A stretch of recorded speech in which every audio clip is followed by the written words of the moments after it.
Hey, one and all, welcome to another episode of the Nerd Day podcast. I'm your host, your doctor recommended dose of nerdiness, aka your Nerd Day, Carlos Rodriguez. How are you? I hope you're well. I hope everyone's enjoying their time and just being awesome people out there. I hope everyone's just being cool. But we have another episode of the podcast, proper as we review Metal Gear Solid 5, the definitive experience. But before we get into that, let's give a shout out to our Patreons. That's right, you can support me over at patreon.com/nerdtoday. All the links are down below. Please check out all that. You can support me like the awesome folks, Matt and Maggie over at Hopefully Awesome, Susan, Brandon, Michael Restpass, my brother in crime over at Apron Work Podcast. You can check out Wrestling Podcast down below if you like wrestling, click it. Or if you like me, if you like watching my stuff, just click it. Just subscribe. You know what I mean? What does it hurt you? Doesn't do nothing. Just click. That's it. Done. And if you really like wrestling, you hit the little notification. You find out when we post a video or a podcast. You know what I mean? Just do it. It's fun. Hey, just do it. And Jeff Felcher, thank you so much, everyone. So with that being said, let's get into Metal Gear Solid 5, the definitive experience review. Metal Gear Solid 5, the definitive experience, developed by Kojima Productions. The old one, not the new one that done Death Stranding, but like the old one that was with Konami. You know, because Konami published it. It's a thing. You should look it up. But I played it on a PlayStation 5 digital. Story. And for this, we'll break it down into two little parts because there is a pre-section of the main game proper and then the game proper. So we'll get into that. So we'll start off with Ground Zeroes. Sometime after Peace Walker incident, Paz survived the fall from atop Mother Base after losing a fierce battle to Big Boss. Eventually, she was rescued by Belizean fishermen who found her drifting in the Caribbean. After being informed by Miller of her survival, Big Boss suggests her assassination because she was a Cypher agent with important information about the military Sans Frontiers, MSF. Disagreeing with him, Kaz mentioned another plan. He stated that MSF's friends at Cypher suspect Paz could be a double agent. Paz and Kaz, it's a little hard, also informed Big Boss that Paz is being held in interrogation at Camp Omega, a maximum security prison on the southern tip of Cuba, on the communist soil outside of the U.S. legal jurisdiction. Meanwhile, there was an upcoming UN nuclear inspection at Mother Base, the perfect timing of which made Miller doubt Paz's leak information about the nature of MSF. At last, Big Boss and Miller both agree that the wisest course of action is to save Paz and their only link to Cypher, along with Chico, who was held prisoner somewhere close to Paz's location after taken upon a rescue mission on his own due to his romantic feelings for Paz. At midnight, March 16th, 1975, Big Boss began his mission alone due to political sensitivities and infiltrated Camp Omega from the southern cliff. Okay, so that was like a lot just for one little mission to set up what is Metal Gear Solid 5, The Phantom Pain, the full game itself.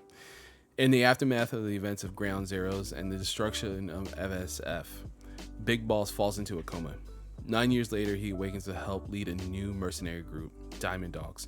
Adopting the codename Venom Snake, he ventures into Afghanistan during the Soviet-Afghan War and the Angola-Zaire border region during the Angolan Civil War to track down the people responsible for MSF's destruction. Along the way, he becomes reacquainted with his former rival, Ocelot, encounters Quiet, an assassin and sniper with supernatural abilities. While he and Kazuya Miller are initially driven to exact revenge, Snake unearths a plot by the Patriots organization to develop a new model of Metal Gear system known as ST-84, Sahelanthropus. Okay, so if you're a big Metal Gear fan, you understood all that story-wise, and you're ready.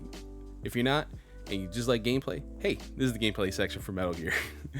So we'll start with Ground Zeroes. Ground Zeroes was meant as a demo to get users ready for the new playstyle of Metal Gear Solid 5 all around. Infiltrating the base, scanning your targets, interrogation, exfiltrating. Basically all the stuff you can do in a smaller sandbox that you'll see later in the full game, pardon me. As well as the added bonus of moving Big Boss's story along from where we left off in Peace Walker. Also, play Peace Walker. That game's amazing. I have a review on the channel. You should check it out. It's awesome. Now, with Phantom Pain, the gameplay is greatly expanded in the full game proper. There are vehicles you can get, companions like D-Horse, D-Dog, XOF Operative, Quiet, who honestly, gameplay-wise, is one of my favorite additions. Not so much because she's half naked all the time. It has this weird dancing thing in the rain once you get her at 100% friendship for whatever weird-ass reason. But because she's awesome in the field, especially if you are not great at stealth like I am. She's really good at taking targets out before they even see you. And once you build her bond up enough, she has trank darts. So if you want to hit those hey, no kill runs, Quiet's the one. Quiet's the one for you. You'll have to rebuild Mother Base to its former glory as well by kidnapping enemy soldiers or doing so well in a mission that people around the world volunteer to Venom Snake's cause. You also get 2 new areas to interact with that are huge, absolutely huge for Metal Gear: Afghanistan and Central Africa. As you gather resources and build up Mother Base and her army, you also get access to new weapons that you can greatly upgrade. It's very addictive in the game and a great evolution of the mechanics first introduced in Metal Gear Solid Peace Walker. Again, play Peace Walker. All right, this is where we're going to get into the spoiler section for the game. There's so much, at least, but there is something I wanted to speak of that is a big spoiler, so that's why this section is here.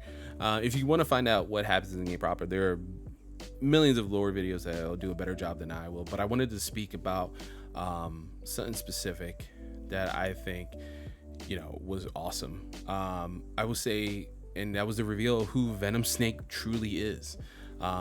Venom Snake is not Big Boss. This was never spoiled for me, and it came as quite a shock. Other than saying they're not Big Boss, that's all I'll say. I found it very interesting and very awesome reveal at the very end of this game. It's a shame though that the game's not fully finished. All right, now here we go with the negative things.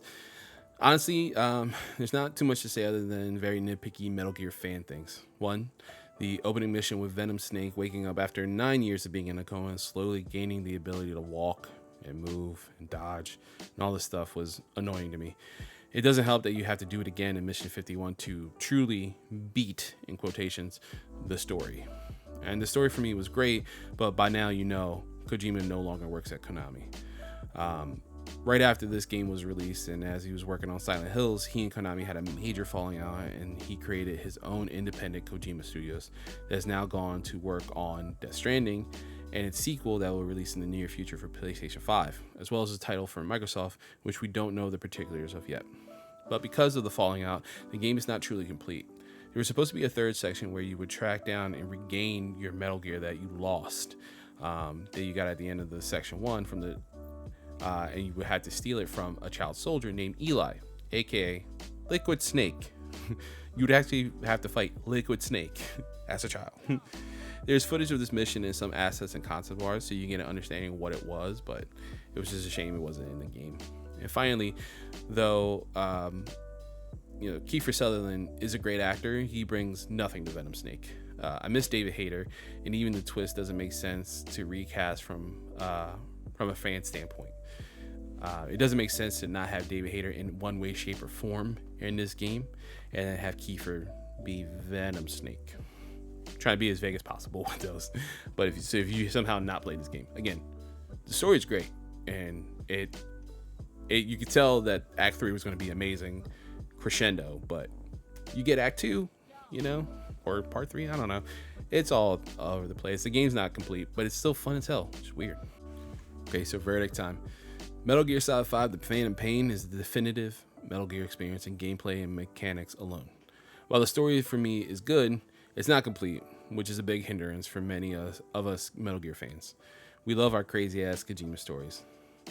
All that being said, Metal Gear Solid 5 gets a 5 out of 5 on the Nerdy Day scale. And yes, you'd be thinking, why 5 out of 5? Other than story, it's truly the best Metal Gear. And that's it, ladies and gentlemen, my non-binary folk out there. That's my review of Metal Gear Solid 5, the definitive experience. It took me a long time, many years to play and beat this game. I think the backlash a lot of us Metal Gear fans felt at Kiefer being cast, and no offense to Kiefer, the story, knowing so many people reviews hit at the time, like when Greg Miller was at IGN and stuff, knowing that the story wasn't complete, but it was still getting these 10s and 8s and 9s, like these high scores. And it makes sense now once I play it, but like it was very strange at the time. I remember purchasing on launch day. I just literally never played it until the year of our Lord 2023.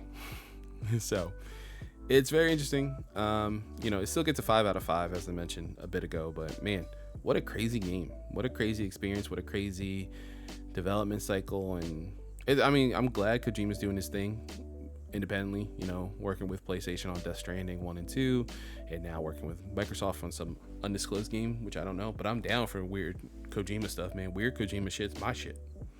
But for all that being said, that's the end of the episode. Thank you so much. And again, if you want to support me, check out the links below.